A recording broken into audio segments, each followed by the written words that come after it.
Hola de nuevo, exploradores de la mente en Descifrando la Psique.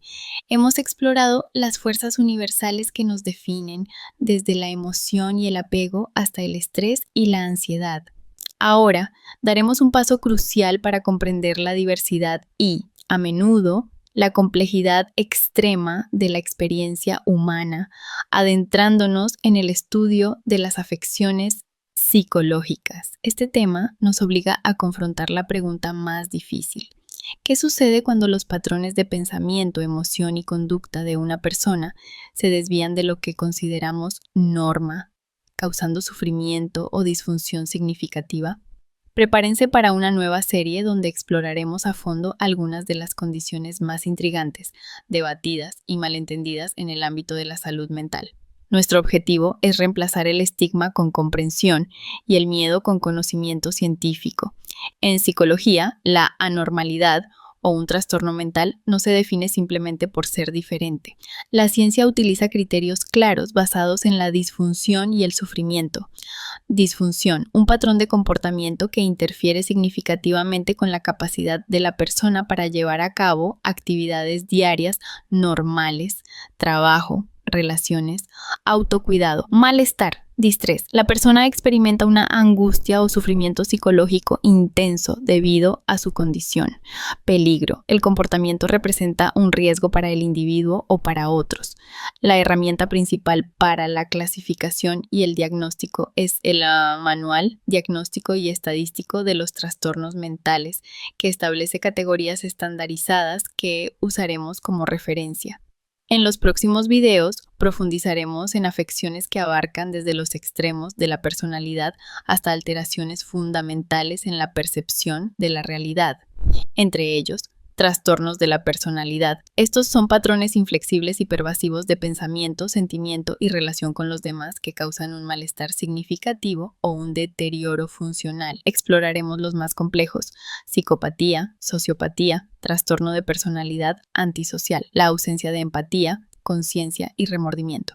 Analizaremos las diferencias entre estos términos y sus implicaciones sociales. Narcisismo, trastorno de personalidad narcisista. Un patrón de grandiosidad, necesidad de admiración y falta de empatía, explorando el lado vulnerable detrás de la fachada de superioridad. Trastorno límite de la personalidad, borderline, una condición marcada por la inestabilidad emocional, relaciones intensas y caóticas, una imagen inestable de sí mismo y un miedo intenso al abandono. Los trastornos de la personalidad representan una categoría específica de diagnósticos centrada en el patrón inflexible y desadaptativo de la persona para percibir, pensar, sentir y relacionarse con el mundo. Los trastornos de la personalidad se caracterizan por patrones de experiencia interna y de comportamiento que se desvían notablemente de las expectativas de la cultura del individuo. Estos patrones son pervasivos, afectan casi todos los aspectos de la vida, incluyendo el trabajo, el hogar y las relaciones íntimas. Inflexibles, son rígidos y no cambian fácilmente, incluso cuando causan angustia o problemas. De larga data, tienden a surgir en la adolescencia o la edad adulta temprana y permanecen estables con el tiempo. Los trastornos de la personalidad afectan primariamente 4 áreas centrales de la personalidad y el funcionamiento social: cognición, la forma en que la persona se percibe a sí misma, a los demás y a los acontecimientos; patrones de pensamiento distorsionados o rígidos; afectividad, la intensidad, la habilidad, cambio rápido y adecuación de las respuestas emocionales; funcionamiento interpersonal, cómo la persona interactúa con los demás y maneja las relaciones, a menudo caóticas, superficiales o evitativas; control de impulsos, la capacidad para manejar y controlar el comportamiento inmediato. La desviación de la normalidad en los trastornos de personalidad no es un episodio de enfermedad, sino una forma desadaptativa de ser. El problema es el estilo. La persona no tiene un trastorno que tiene, sino que la personalidad misma es el trastorno. Falta de flexibilidad. La normalidad implica una personalidad flexible capaz de ajustar el comportamiento según el contexto. En los trastornos de personalidad, esta flexibilidad se pierde, llevando a la persona a aplicar los mismos patrones rígidos, incluso cuando son contraproducentes. Modelos internos disfuncionales. Tienen modelos operativos internos gravemente distorsionados, como vimos en el apego, percibiendo al yo como defectuoso o a los demás como amenazantes o abusivos, lo que lleva a estrategias de supervivencia extremas, por ejemplo, la grandiosidad narcisista o el autosabotaje límite. Trastornos de la mente y la realidad. Estas afecciones representan alteraciones fundamentales en la cognición y el funcionamiento del cerebro. Esquizofrenia, un trastorno psicótico crónico caracterizado por delirios, alucinaciones, pensamiento desorganizado y una marcada disminución en la expresión emocional. Es una de las afecciones más graves que afectan la percepción de la realidad. Trastorno de identidad disociativo, anteriormente múltiples personalidades. Exploraremos esta rara y controvertida condición que implica la presencia de dos o más identidades o estados de personalidad distintos, a menudo como resultado de un trauma severo en la infancia. Esta categoría incluye afecciones donde la persona experimenta una pérdida de contacto con la realidad o una distorsión profunda del pensamiento, a diferencia de los trastornos de personalidad donde la realidad social es el problema. El ejemplo principal es la esquizofrenia.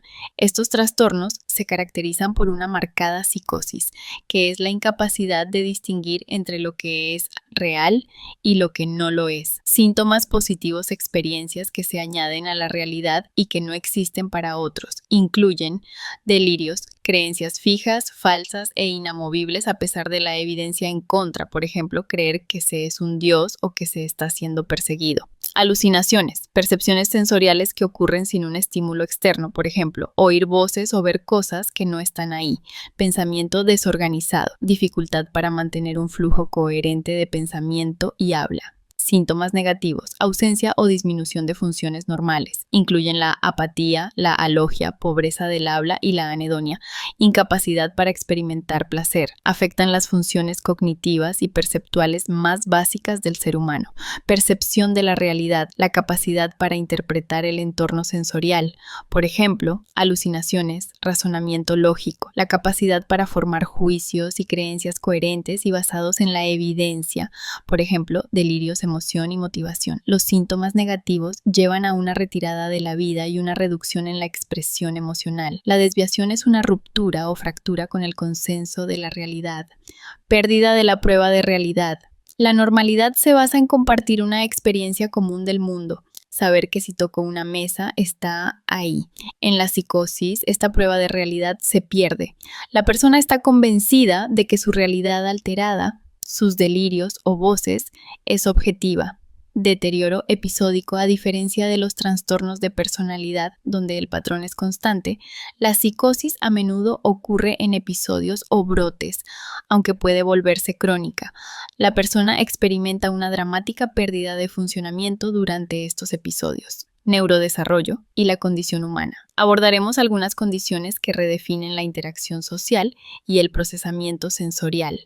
Trastorno del espectro autista. Analizaremos el autismo, un trastorno del neurodesarrollo caracterizado por desafíos persistentes en la interacción social y patrones de comportamiento, intereses o actividades restringidos y repetitivos. Nuestro enfoque será en la comprensión de la neurodiversidad, trastorno por déficit de atención con hiperactividad, discapacidad intelectual, trastornos específicos del aprendizaje, trastornos de la comunicación, trastornos motores. Esta categoría abarca afecciones que se manifiestan al comienzo del desarrollo, generalmente antes de que el niño ingrese a la escuela, e implican déficits en el crecimiento o el desarrollo del sistema nervioso, lo que resulta en dificultades en el funcionamiento personal, social, académico u ocupacional. Se caracterizan por déficits en el desarrollo que limitan funcionalmente al individuo.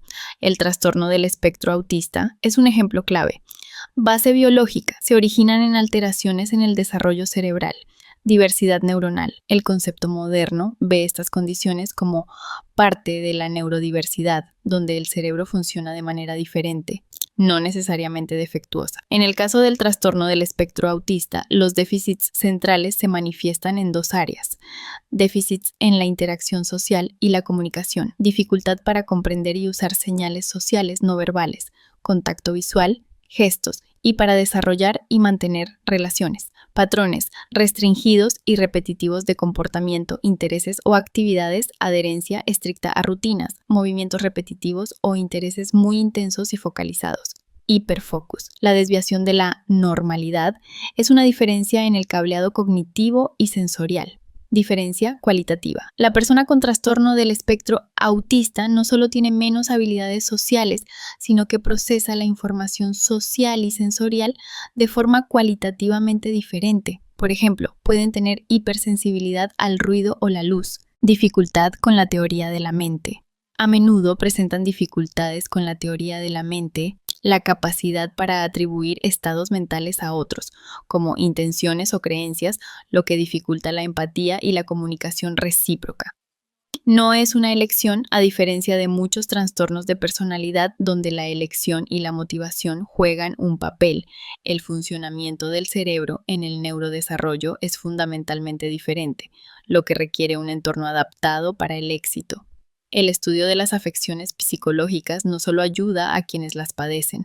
Al explorar los límites de la mente, entendemos mejor la fragilidad de nuestra propia percepción y la complejidad de las conexiones que nos hacen humanos. El objetivo es fomentar la empatía científica y promover la conversación informada sobre la salud mental. Si te ha gustado este video, por favor, dale me gusta, suscríbete y activa la campanita para no perderte esta nueva serie de Descifrando la Psique. ¡Nos vemos!